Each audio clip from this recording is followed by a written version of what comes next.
Bueno, ¿y de qué os voy a hablar esta semana? ¿De qué voy a traer? Un tema que no, ya lo sabéis porque habéis leído, os habéis hartado, ¿no?, del accidente del submarino Titán, ¿no?, lo que ha pasado. No voy a contar nada del accidente que ya habéis visto tanto, pero seguro que os habéis hecho una reflexión. O sea, ¿por qué se ha repetido tanto en las noticias?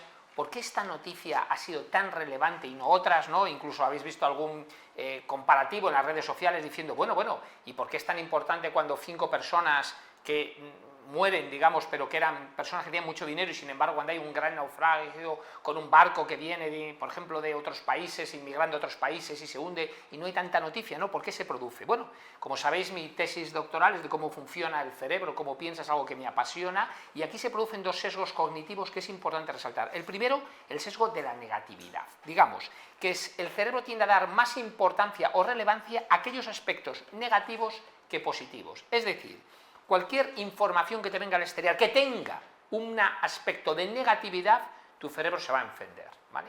Existen diferentes explicaciones a nivel psicológico, dicen que, bueno, que es normal, ¿no? La negatividad implica un peligro y por tanto el cerebro tiende a sobrevivir y va a tener a prestar atención más a aquellos aspectos negativos. ¿Y esto por qué es relevante? Porque la prensa y los medios de comunicación lo saben. Por lo tanto, las noticias que tienen negatividad y además crean una emoción, que sería otro sesgo, pero es cierto, y entonces la resaltan, ¿por qué? Produce lectura, ¿no? La gente toda quería leer, ¿no? Y veían, y cómo implosionaba y todo lo que ha pasado, ¿no? Parece que, y por lo tanto lo sacan. ¿Por qué? Porque al final esta gente vive de atraer lectores y afluentes y por tanto aparecer en los medios.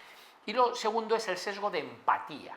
¿Qué quiere decir? El sesgo de empatía significa que cuando una persona muere o le pasa algo y esa persona se parece más, digamos, a ti, tienes una empatía mayor.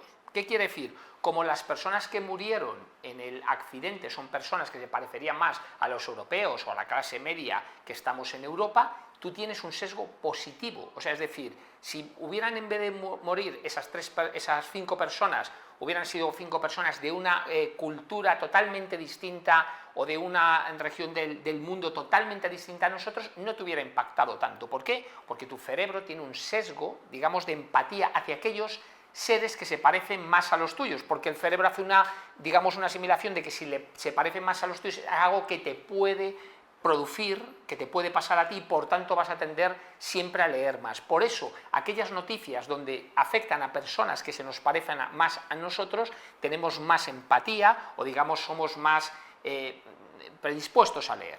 ¿Y por qué todo eso es importante saber? Porque cada vez que leamos noticias en la prensa, tenemos que pensar que siempre los medios de comunicación, que oye, tienen su labor, que es cierto, que es comunicar y conseguir influyentes, pero están sesgados por estos sesgos que ellos conocen que nosotros tenemos y por tanto las noticias que nos van a llegar son sesgadas.